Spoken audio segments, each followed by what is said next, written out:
gustaría dedicar esta conferencia a Jacobo Grinberg. Jacobo fue indudablemente el investigador cerebral más controversial de la ciencia, de la neurociencia mexicana del siglo XX. Y dado que existe una estructura que yo agradezco mucho aquí tanto a Fernando Huesca, la Benemérita Universidad Autónoma de Puebla, y también al grupo Vía Sinapsis, proponerles que hagan un sitio en internet con las obras de Jacobo Grinberg, que tienen, como van a ver ahorita, una gran actualidad. Yo platiqué con el director de la Facultad de Psicología de la UNAM, donde trabajaba Jacobo el año pasado en la Casa del Lago, y como que no hay mucho interés. Ahorita la orientación es más como científica, positivista, reduccionista, y no hay como mucho interés en guardar la memoria de este gran investigador, ¿no? Entonces, están sus libros, son difíciles de conseguir. Yo creo que sería relativamente fácil poner un sitio y sería como una forma de enganchar las actividades de ustedes a la tradición de psicofarmacología del siglo XX en México, ¿no? Me voy muy rápido, pero lo que quiero aquí con esta diapositiva es pues, enfatizar el hecho de lo profundamente enraizados que estamos con la naturaleza y cómo en un momento dado las sustancias de las que yo les voy a hablar hoy, que son los enteógenos, básicamente mescalina, psilocibina y LSD, están profundamente enraizados en la naturaleza, no solo porque existen en las plantas, sino porque también tienen una serie de usos. Por ejemplo, este descubrimiento reciente en el que encuentran que hay unos hongos que secretan psilocibina, que cuando infectan al animal, el animal, digamos, entra en un estado de éxtasis y de alguna manera no se da cuenta que el hongo se lo está como consumiendo, ¿no? Por otro lado, ya saliéndonos de la naturaleza y pasando a lo que tiene que ver con las técnicas arcaicas del éxtasis, o sea, el chamanismo, también habría que hablar en un momento dado de estos patrones chamanísticos de conciencia y de estas experiencias que ellas tienen. Todo esto de alguna manera tiene que ver con mi presentación, aunque yo me voy a ir más al lado actual de la neurociencia. Esta presentación también fue organizado el PowerPoint por Jocelyn Vega, quien es una profesora de la Universidad Iberoamericana y estudiante de la UNAM, que fue la primera que empezó a hablar hace 15 años en México de lo que se llama el neurochamanismo. Entonces, el modelo que yo les voy a presentar del cerebro humano es un modelo nuevo, es un modelo que responde a esta doctora Selena Tasoy, que igual que varios de los ya mencionados hoy, está en Barcelona, en la Universidad Pompeu Fabra, en donde plantea que el cerebro humano no solo lo podemos conceptualizar como una serie de módulos que procesan información especializada, sino que en realidad la mejor metáfora del cerebro humano, más que derivada de la inteligencia artificial, la debemos de buscar en la música y en la danza, que nosotros debemos de ver el cuerpo humano y su cerebro como una caja de resonancia que está vibrando a diferentes frecuencias y que son esas vibraciones electromagnéticas, no auditivas como en el caso de la guitarra, sino electromagnéticas, las que están generando la conciencia. Entonces mi presentación va a ser básicamente cómo este nuevo modelo vibracional del cerebro humano, donde las vibraciones son electromagnéticas. Vean ustedes cómo, dada la forma de la guitarra y las cuerdas que tiene, según cómo los dedos del guitarrista estimulan a diferentes frecuencias, hertz quiere decir ciclos por segundo, a diferentes frecuencias cada vez más rápidas, la caja de la guitarra vibra de diferentes maneras, este modelo vibratorio.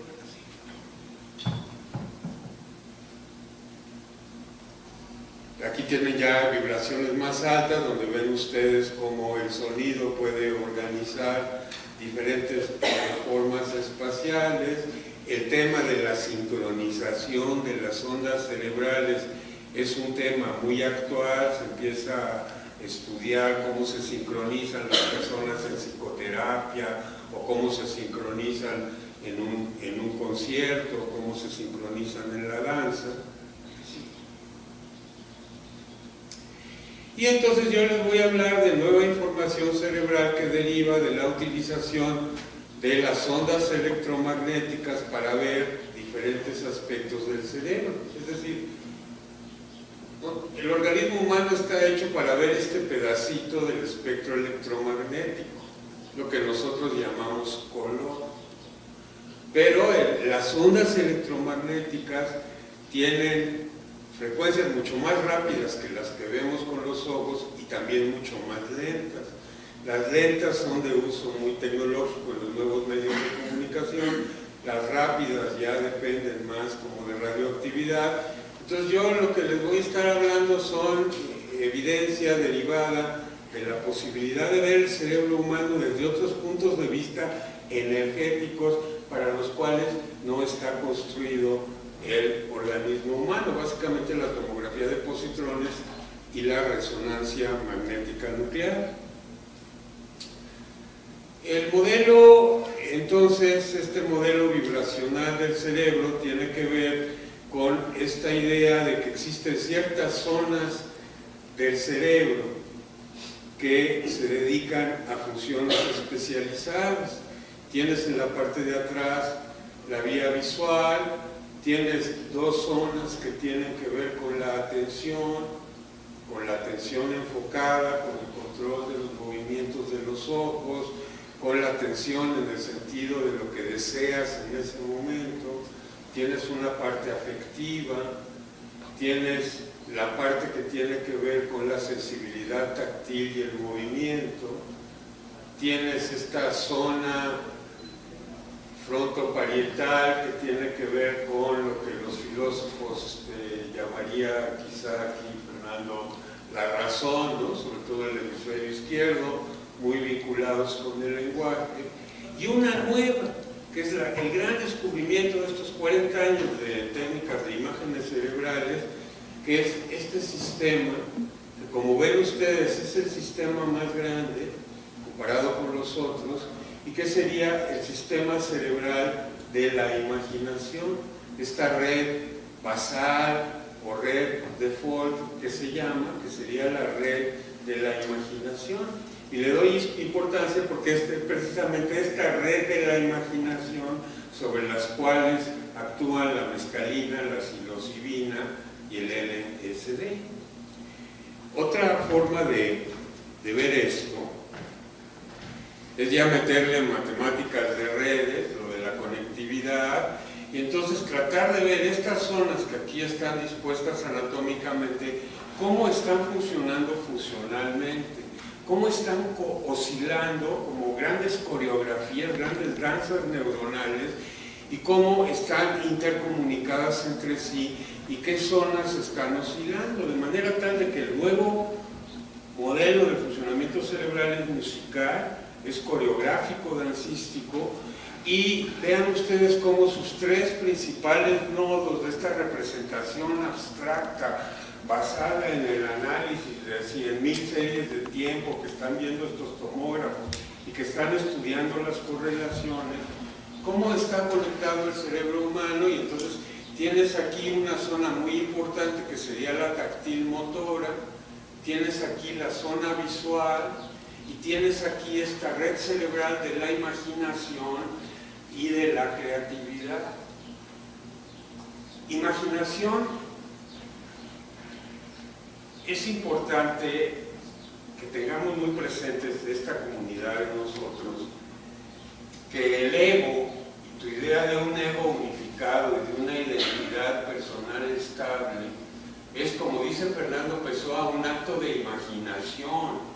Tú te imaginas una cierta forma de presentarte ante los demás y ante ti mismo. Pero ese es un proceso activo, es un proceso que tú tienes que estar construyendo todo el tiempo. Si tú quieres, puede ser la misma durante todo el tiempo, es lo que se entiende por individuo, indivisible. La idea de antes, una profesión, un sexo, una familia, etc. Aquí la idea es de que el ego es algo que tú construyes como un acto imaginativo que tiene que ver con esta nueva red que se ha descrito y que en un momento dado sustancias que alteran la conectividad de esta red de alguna manera te pueden alterar tu idea de ti mismo. Puede tener una capacidad transformativa en el sentido de que te puedes imaginar en una forma diferente. Y obviamente todo esto se asocia con la idea de la plasticidad. Estas sustancias tienen una enorme capacidad de plasticidad. El gran teórico de las neurociencias de los sistemas complejos, que se llama Walter Freeman, ha relacionado mucho este tipo de actividad con el funcionamiento cerebral. Entonces, tienen ustedes esa red. Aquí tienen cuándo se activa este sistema tan importante para la acción de los enteógenos. Tú, por ejemplo, se te activa cuando estás pensando te meten al tomógrafo y te piden que recuerdes tu fiesta de 10 años, de cumpleaños, que estés haciendo cosas autorreferenciales, cosas históricas tuyas, se activa. Curiosamente, también se activa cuando tú estás imaginándote cómo vas a ser dentro de 5 o 10 años. Se activa también cuando en el tomógrafo estás tratando de anticipar la intencionalidad de los otros. Y se activa también en la toma de decisiones morales. Entonces, realmente todo lo que yo les voy a decir ya lo dijo Fernando Pessoa, el gran genio poeta portugués. ¿Quiénes han leído algo de Fernando Pessoa? Un genio, ¿no? El mundo académico ahorita está totalmente invadido por la propaganda cultural francesa. Es difícil en la Facultad de Filosofía y Letras de la UNAM entrar a una conferencia en donde no te saquen a Baudelaire o a Derrida o a Lacan. Y también de las cosas que yo le agradezco mucho a Fernando es de que se esté metiendo a otros pensadores al discurso, ¿no? Como Kant y Hegel y Walter Benjamin, ¿no? Como vimos hoy en la mañana en una alumna de la ONU. Entonces dice Pessoa, cada acto de identidad es un brillo momentáneo, o sea, tu identidad no es algo fijo y constante, tu ego, sino es algo que tú puedes disolver, y al disolverlo y reconstruirte bajo otros principios, eso te da una gran posibilidad de flexibilidad y de cambio. Y esa, desde mi punto de vista, sería uno de los efectos importantísimos que tienen los enteógenos. Dice Pessoa, la única realidad en el arte es la conciencia de la sensación. Cada acto de percepción es un acto de creación. Cada acto de memoria es un acto de imaginación.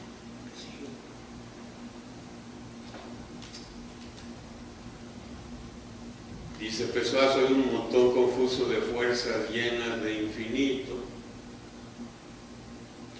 Entonces, las neurohumanidades, que son 64 áreas de investigación transdisciplinaria que están tratando de vincular las neurociencias con las humanidades, con la parte humana de las ciencias sociales, hay aquí 5 de las que, si hubiera más tiempo, me gustaría hablarles. Jocelyn Vega les iba a hablar de neurochamanismo y neuroantropología. Ella está atorada en un embotellamiento de camino a la Universidad Iberoamericana en Santa Fe y no va a poder estar con nosotros, entonces le reitera a Fernando el agradecimiento por la invitación y el deseo de que se le abra el foro para el año que entra. Y entonces yo les voy a hablar un poquitito de esto, pero básicamente me voy a enfocar en la idea de la neurofarmacología. Yo, mi muy limitada y pobre experiencia con los enteógenos, en realidad algo que recuerdo mucho fue una intensa experiencia estética de la belleza de la naturaleza. Entonces yo creo que desde el punto de vista artístico también tienen mucho que aportar estas sustancias, y nada más el recordatorio de que la belleza no la inventaron los griegos, sino que en realidad pues, viene en la naturaleza desde muy atrás, y de hecho este pajarito adorna su nido nupcial con unas conchitas que tuvo que cargar desde varios kilómetros de lejos, ¿no? Para hacer bonito su lugar, de manera tal de que lo estético es algo constitutivo de la naturaleza. De hecho hay una coevolución entre, por ejemplo, las flores y el polinizador.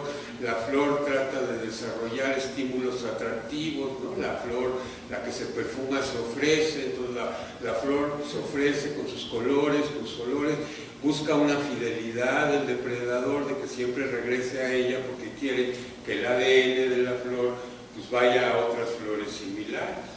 Entonces, la que sigue, por favor.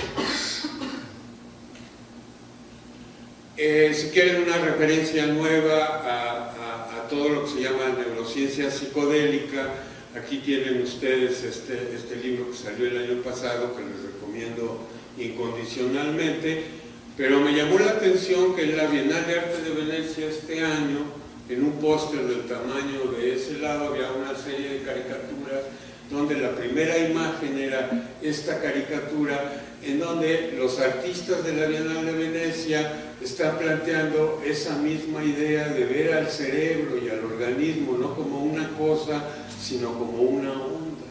Esta idea del cerebro como algo fundamentalmente vibracional.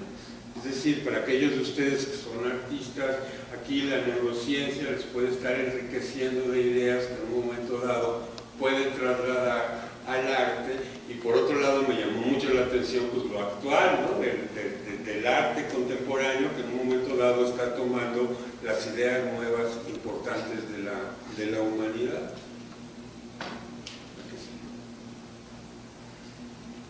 Entonces aquí tienen ustedes también el arte contemporáneo, una representación de este tipo, en donde de alguna manera nos están hablando de la sociedad de control, nos están hablando de drogas psicodélicas y nos están hablando de su relación con el chamanismo, pero también con la idea del capitalismo, con la idea del capitalismo cognitivo y con la idea de las psicopatologías del capitalismo cognitivo, entre las cuales están las adicciones, adicción a carbohidratos, adicción a sal, adicción al automóvil, adicción al petróleo, y en un momento dado este tipo de nuevas sustancias nos ofrecen la posibilidad de posibles nuevos tratamientos en el área de las adicciones. Desgraciadamente la psiquiatría en los últimos 30 años dejó de investigar estas sustancias. Les recuerdo que el maestro Dionisio Nieto, el que fundó el Departamento de Psiquiatría en el Instituto Nacional de Neurología, hacía experimentos con estudiantes de la UNAM con psilocibina, mismos que fueron cargados, porque a la sociedad capitalista de consumo lo que menos les interesa es que la población tenga estados intensificados de conciencia, porque eso saca a la población del jueguito malévolo que está llevando a la humanidad a la destrucción ecológica.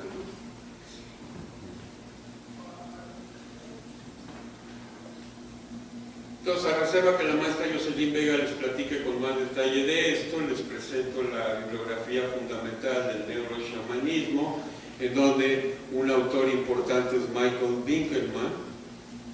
Ahí tienen dos libros que siguen. Y el otro es el doctor David Lewis Williams, que es un antropólogo de Sudáfrica que también ha estudiado el chamanismo con un enfoque de alguna manera de neurociencias. Si quieren una referencia que aparte está toda en internet, busquen esta revista, y aquí está el artículo de Michael Winkelmann, en donde se hace una revisión muy reciente y actual de lo que serían los intentos que hay de formalizar una teoría que por un lado esté informada de las técnicas arcaicas del éxtasis y del chamanismo, y que por otro lado incluya ideas nuevas del cerebro.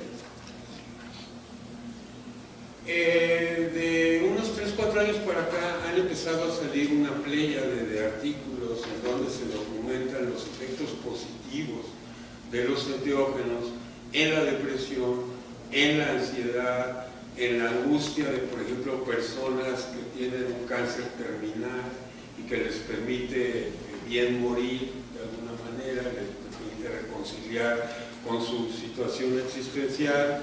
Entonces, aquí hay muchos nombres, todos los artículos son recientes.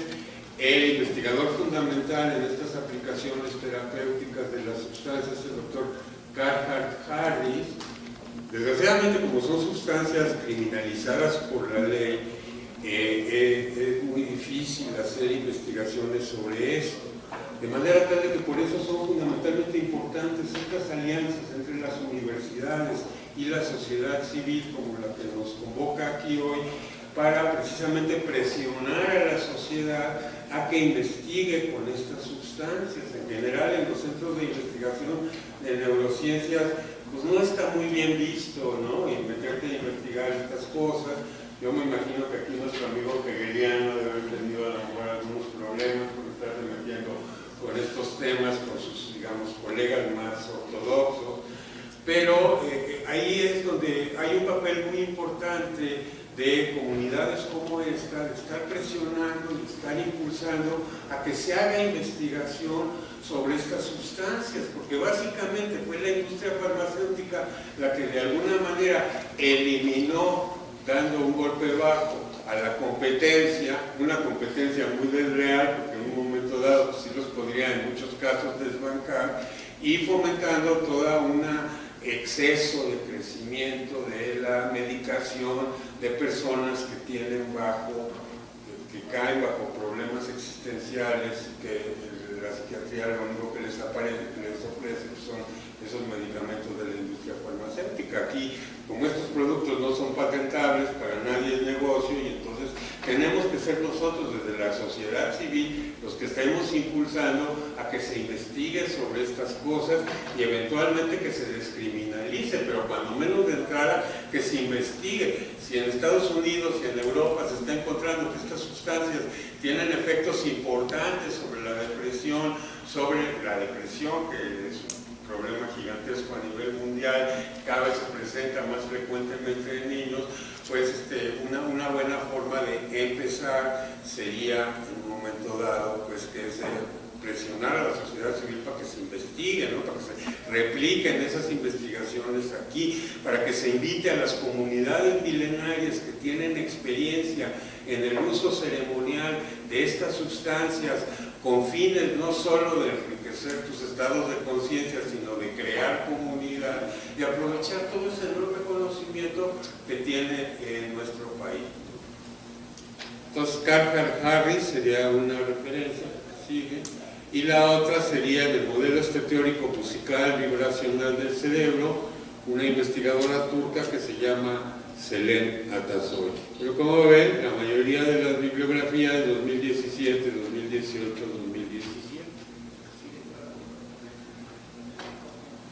Y bueno, claro, yo básicamente voy a estar hablando de neurobiología, pero pues no hay que olvidar de que pues, estas sustancias tienen muchas otras dimensiones y tienen una dimensión histórica fundamental porque los orígenes de la medicina están en el chamanismo,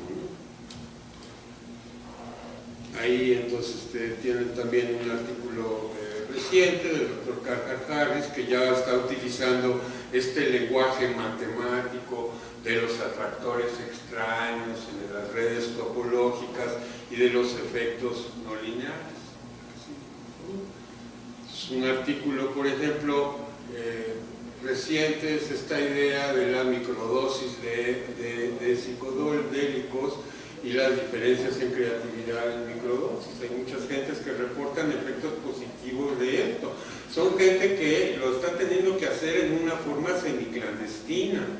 Los psicoterapeutas que recetan estas cosas pues están de alguna manera arriesgando, o sea, son verdaderamente pues, gente admirable que a pesar de que hay una como enemistad social por intereses capitalistas de estas sustancias, pues ve que tiene efectos, quiere ayudar a las gentes y pues lo dan, ¿no?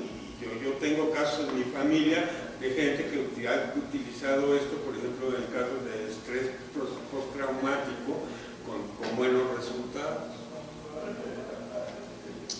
Entonces aquí la idea fundamental es de que su cerebro puede estar funcionando en 3 regímenes diferentes. Un estado de orden excesivo, de rigidez excesiva, pienso en el libro de la personalidad autoritaria de Adorno, ¿no? El cerebro rígido, el burócrata, el obsesivo compulsivo, el que tiene que hacer lo que siempre hace porque si no se angustia. Y tienes por otro lado una conducta totalmente desordenada.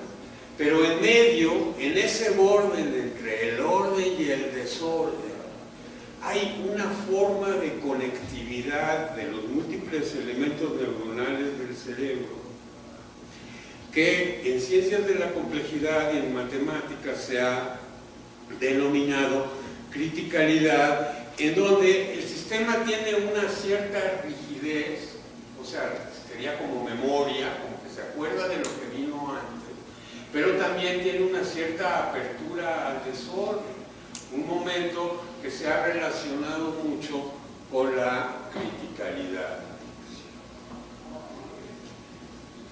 Entonces, dicen, es justo en ese orden, entre el orden y el desorden, donde la vida tiene suficiente estabilidad para mantenerse y suficiente creatividad, es decir, adaptabilidad ante cambios externos, lo suficientemente rica para ameritar el nombre de vida.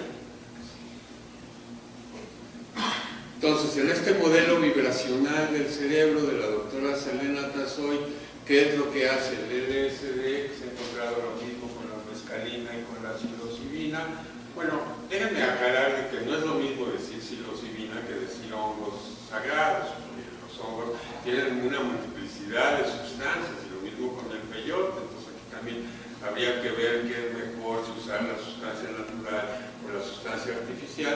Pero el caso es que el LSD, que sí ya es totalmente artificial, aumenta la energía total del cerebro, activa estados cerebrales que se relacionan con altas frecuencias vibracionales, expande el repertorio de estados mentales y reorganiza la dinámica cerebral al borde del desorden, al borde de lo que algunos llaman caos.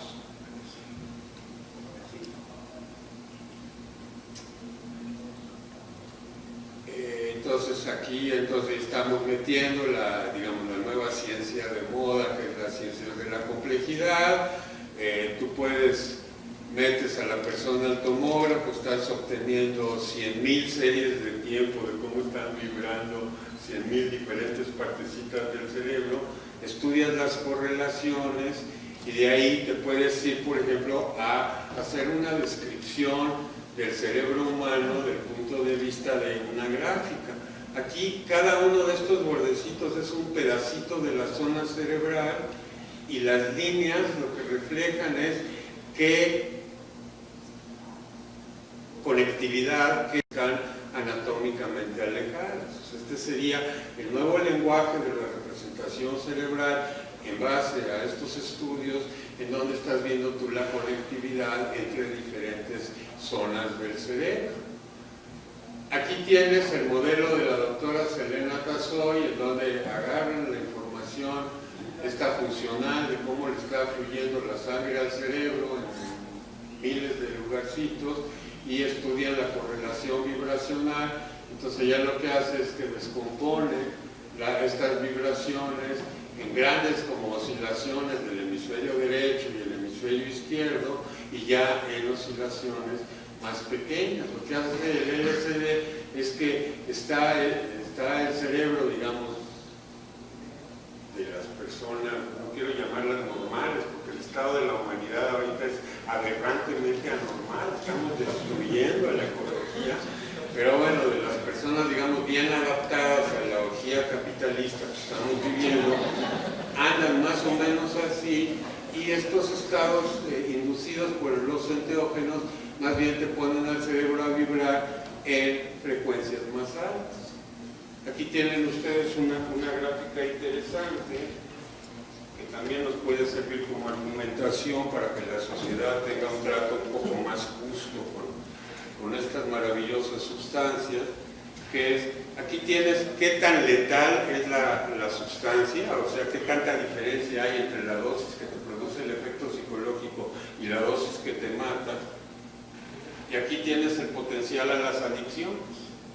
Como ven ustedes, pues los peores son la heroína, la morfina y la nicotina, y los mejores son en ese sentido de que ni tienes peligro de que te vas a morir, ni tienes en un momento dado peligro de que te vas a volver adictivo, estas sustancias de acá, particularmente los hongos sagrados y el LSD. Fíjese cómo en la mescalina, sí, la diferencia que hay entre la dosis efectiva y la dosis letal, si aguas con la mescalina. Sí. En otras palabras, tienes aquí el estado, digamos, zombie de los normales capitalistas, tienes en un momento dado una disminución de esa complejidad de actividad cerebral cuando estás en un estado de coma, cuando estás anestesiado, o en un estado de adicción, o el de la personalidad autoritaria de Adorno, ¿no? Tienes eso de acá, una conciencia reducida, el lenguaje de la termodinámica, tienes una baja entropía y un bajo desorden, todo está muy rígido. Tienes el otro extremo, en donde hay como cierto desorden, en donde particularmente estarían los cuadros psicóticos, las locuras tempranas, donde estaría la ensoñación, donde estaría quizá la conciencia de los bebés, donde estaría la deprivación sensorial, que era un método que se usaba antes de que metían a alguien en un tanque oscuro que tenía el agua, la concentración de sal para que flotara sin tener que estarte moviendo. Entonces te deprivaban totalmente de todo tipo de estímulos y las gentes después de un ratito entraban en estados psicodélicos. Tienes la creatividad, tienes la epilepsia lóbulo temporal, como por ejemplo la de Dostoyevsky, y tienes nuestro tema de interés hoy aquí, que es este estado psicodélico, de manera tal de que es precisamente en esa relación entre el orden excesivo y el desorden excesivo en donde está el efecto de estas sustancias. Estas sustancias lo que hacen es que te mueven en esta escala de funcionamiento cerebral, de vibraciones cerebrales, un poco hacia acá. Así. Ahora, digo, mi discurso es totalmente reduccionista, porque la ciencia es reduccionista. Entonces, ok, ¿no? La carne, el cuerpo humano es un traductor biológico de energía, pero hay también muchas otras formas de verlo, ¿no? Como lo veían los chamanes, ¿no? Como el poder imaginativo. Se mencionó en la mañana la idea de que las danzas extáticas tienen también una posibilidad de generar estados alterados de conciencia. En fin, tienes toda esa actitud relacionada con la magia, ¿no? Que se manejaba en el Renacimiento, ¿no? Gentes como Giordano Bruno, por ejemplo, Paracelso, ¿no? O tienes esta visión cósmico-religiosa que ya también fue mencionada en la mañana de Larry Shaddam, con su idea de que hay una relación entre la complejidad y la conciencia. Es una idea que también hay de hace 100 años y que checa perfecto con el nuevo modelo del universo. Entre más compleja es la interacción y más altas son las vibraciones de tu cerebro, pues más conciencia tienes tú.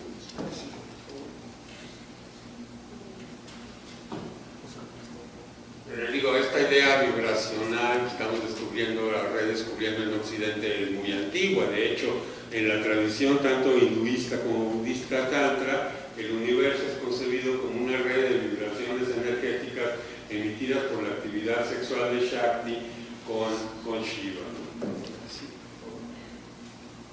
O sea, lo que dice Michel Maffesoni, ¿no? La posmodernidad, o sea, meter cosas tecnológicas actuales, ¿no? Como estos tomógrafos, pero recuperando ideas milenarias antiguas como lo que tendría que ver con el chamanismo.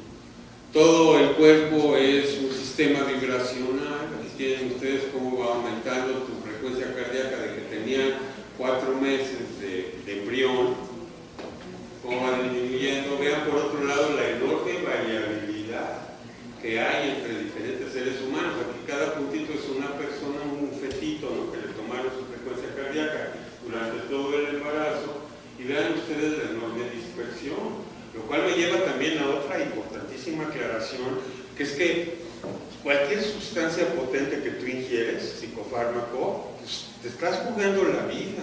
O sea, te echas 3 vodkas y te estampas con el semáforo y ahí te quedaste, ¿me entiendes? Igual con estas sustancias. Yo he tenido pacientes que con el primer toque, con el primer churro de marihuana, se quedan en un brote psicótico durante años. O sea, aquí también debemos de tener una como cierta cautela. Estas sustancias son potentísimas, se necesita que haya comunidades que nos estén diciendo cuál es el uso apropiado en un momento dado de estas sustancias y que sepan qué hacer en las emergencias. Sí. Bueno, el aparato de tomógrafos ya se han estudiado millones de personas con tomógrafos. Aquí estamos simplemente aprovechando esta información. Sí. Podemos ver el cerebro humano de muchos diferentes niveles, ¿no? Un nivel bioquímico, molecular, o como estos estudios de resonancia magnética a nivel de red. Podemos estudiar el comportamiento. A mí en particular lo que me interesa es qué onda con el sistema motor durante la experiencia psicodélica. Entonces yo voy a andar aquí estos próximos 3 días. Yo les agradezco si alguno de ustedes ha tenido alguna experiencia relacionada con la movilidad y estas sustancias que me la platiquen. Sí. Bueno, el modelo oscilatorio del cerebro pues, se conoce muy bien desde el punto de vista del electroencefalograma, que era precisamente lo que estudiaba Jacobo Grinberg en tiempos de él. Estamos ahorita conmemorando los 25 años de su inexplicable desaparición, y entonces el modelo neuronal electromagnético del electroencefalograma pues es totalmente vibratorio, y si se relacionan las vibraciones lentas con estados de conciencia disminuido y las vibraciones rápidas con estados de conciencia más intensificados. Sí. ¿Cuánto tiempo me queda? Ya, la verdad ya les dije lo importante. ¿Siguen siendo diapositivas? Va a ser un poco de lo mismo. 5 o 10 minutos para que el público también pueda intervenir con preguntas. Bueno, entonces miren, aquí está el cerebro cuando estaban recién nacidos, básicamente estaban las neuronas, y luego a los 3 meses y luego a los 2 años. Crece muchísimo, ¿no?, el número de conexiones. Aquí tienen el tipo de información que te da la tomografía de positrones. Puedes ver receptores a la serotonina, que son fundamentales para los enteógenos. Y aquí tienes la información que te da la resonancia magnética. Aquí tienes entonces el modelo vibracional de la doctora Selena Tazoy, en donde básicamente, ya viéndolo todo, como es difícil esto, Fernando, porque es como estructuras espaciotemporales, son oscilaciones. Es un modelo como oscilatorio, como de ondas, como de las ondas del mar, pero espacio-temporal tridimensional, cómo está fluyendo la sangre, en el caso de la resonancia magnética, en diferentes zonas del cerebro, cómo son las ondas, cómo son las olas. Son olas grandes, lentas, como las del tsunami, o son ondas muy rápidas, como las de la playa. La que sigue, por favor. Aquí tienen entonces la conectividad de una persona bajo, digamos, los influjos tóxicos del capitalismo normal, en donde pues básicamente las zonas están poco comunicadas, ¿no? Igual que la poca comunicación que hay socialmente en el capitalismo, ¿no? Me acuerdo ahorita de Guy Debord y de su idea de la sociedad del espectáculo, y cómo la sociedad del espectáculo crea la ficción de comunidad, pero en realidad cada uno es un ego encapsulado en una bolsa de piel. Entonces aquí tienes a la persona, entre comillas, normal. Aquí tienes cómo está la conectividad cerebral con la psilocibina. Como ven, ustedes, todo se vuelve conectado con todo. Y lo mismo con esta como hiperconectividad, esta idea de que el cerebro está funcionando unitariamente. refuerzo algo que se mencionó en la mañana, que es que tú puedes lograr estos estados alterados de conciencia también a través de las danzas extáticas o a través de la meditación, que en un momento dado te pueden llevar idealmente a esto mismo. Sí, y luego el efecto muy interesante que ha encontrado la doctora Tazoy con su modelo vibracional, su modelo matemático complicado, ¿no?, de vibraciones espacio-temporales. Hay cierto tipo de vibraciones que tienen que ver con esta red de Folk que se correlacionan con una disolución del ego. La disolución, el ego, yo no sé, aquí los filósofos nos pueden ilustrar, que es así como una idea bien importante en Occidente, ¿no? El ego de Hegel, no sé, me imagino como, ¿no? No sé, esto se presta a múltiples correlaciones filosóficas, pero el hecho es de que tú con una escala le puedes estar preguntando a la persona qué tanto se está despersonalizando, y en un momento dado puedes relacionar esa despersonalización subjetiva medida a través de pruebas psicológicas con ciertas medidas de este modelo vibracional del cerebro, que básicamente tiene que ver con una reorganización del cerebro, de estar funcionando rígidamente a estar todo conectado con todo. Esta idea de que todo está conectado con todo, todas las diferentes zonas cerebrales están conectadas entre sí, se vuelve importante para explicar el fenómeno de la sinestesia. O sea, el fenómeno de cómo traducir un estímulo, por ejemplo, la música que oía Kandinsky en sus pinturas, cómo traducir de lo auditivo, de lo musical a lo visual. Esa capacidad sinestésica que antes la psiquiatría consideraba como patológica y había muchos sinestésicos de closet, ahora que se acepta que se correlaciona con la creatividad, de alguna manera documenta esa relación entre la sinestesia que te dan estas sustancias y la posible creatividad. Otra. Entonces, igual, saliéndonos de los enteógenos y yéndonos a la meditación, los monjes tibetanos eliminan la negatividad meditando y aumentando la velocidad de sus ondas cerebrales electromagnéticas a frecuencias muy rápidas, ¿no?, alrededor de 150 ciclos por segundo. Y aquí tienen comparados unos normales capitalistas con los monjes estos tibetanos, y vean ustedes la gran cantidad de esta actividad rápida cerebral que puedes ver, no con tomógrafos que valen $5 millones, sino con un humilde electroencefalograma. Ustedes pueden comprar unos aparatitos de electroencefalografía que ya son relativamente baratos y pueden estar haciendo exploraciones, investigaciones personales con estas tecnologías.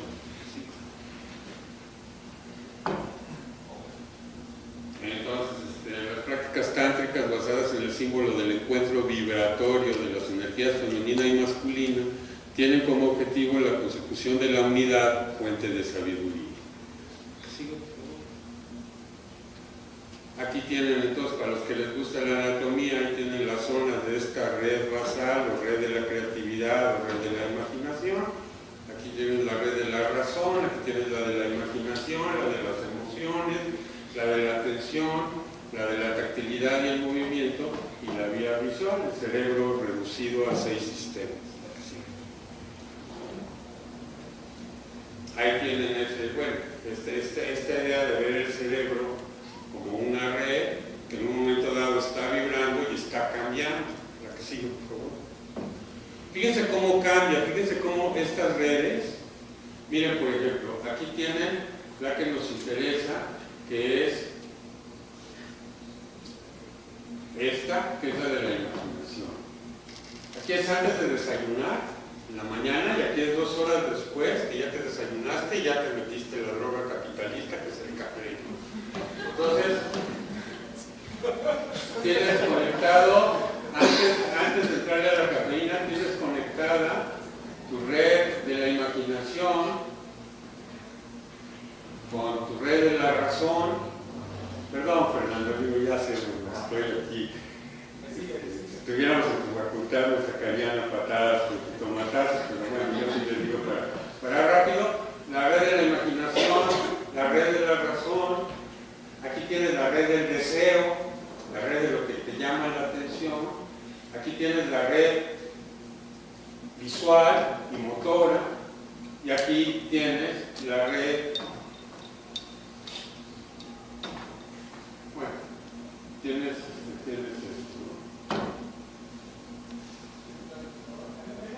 ¿Qué pasa cuando te desayunas y te metes café? Fíjense, lo rojo, que es la somática motora, se desconecta. O sea, aquí tienes conectado tu cosa visual motora, tu cosa visual y tu cosa motora. Es un primate. Llevas 8 horas sin comer nada. Tus reservas de glucógeno ya se te acabaron. Andas viendo qué comes. O sea, tu hipotálamo no sabe de Walmart. Entonces, en un momento dado, amaneces, estás así, y en un momento dado, ya luego que te desayunas, fíjese cómo ya tu vía visual se reconecta para acá, queda esto aislado acá, y tienes aquí estas zonas. Estas son como vibraciones, como digamos, la situación vibracional de tu cerebro y de tu cuerpo. Insisto, es de tu cerebro y de tu cuerpo, porque las vibraciones de la respiración están influyendo directamente sobre las vibraciones del cerebro. Todo es una sinfonía, como dice Fernando Pessoa. Mi cuerpo es una orquesta oculta y yo solo me conozco como una sinfonía. Entonces es todo vibracional. Sí. Otra.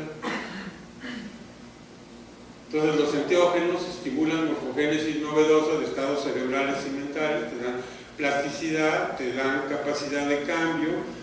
No solo poseen gran capacidad terapéutica, sino que yo también, ya para terminar, les invito a que hagamos la meditación de que hay una doble crisis ahorita a nivel de la humanidad, que es una crisis ecológica y una crisis de la subjetividad. La gente anda tronada, ya el porcentaje del 25% de la población en Estados Unidos o en Francia está tomando psicofármacos, el 40% de las mujeres en Estados Unidos mayores de 50 años llevan más de 5 años tomando antidepresivos. O sea, la velocidad a la que está aumentando las adicciones. Se ha documentado muy bien los cambios cerebrales en adicción al iPhone, que es la gran adicción nueva ahora que tenemos en el siglo XXI, ¿no? Entonces, sí se va a necesitar urgentemente un cambio importante de conciencia de todos para que cambiemos el actual modelo de organización social que está organizado alrededor del automóvil y del petróleo y que por lo tanto del calentamiento del globo terráqueo, y de alguna manera estas sustancias ofrecen una posibilidad de una como ventanita de esperanza ante un futuro de la humanidad que cada vez se ve más oscura, de manera tal de que yo creo que las actividades de ustedes como grupo son fundamentalmente importantes y los vuelvo a felicitar. Gracias por su atención.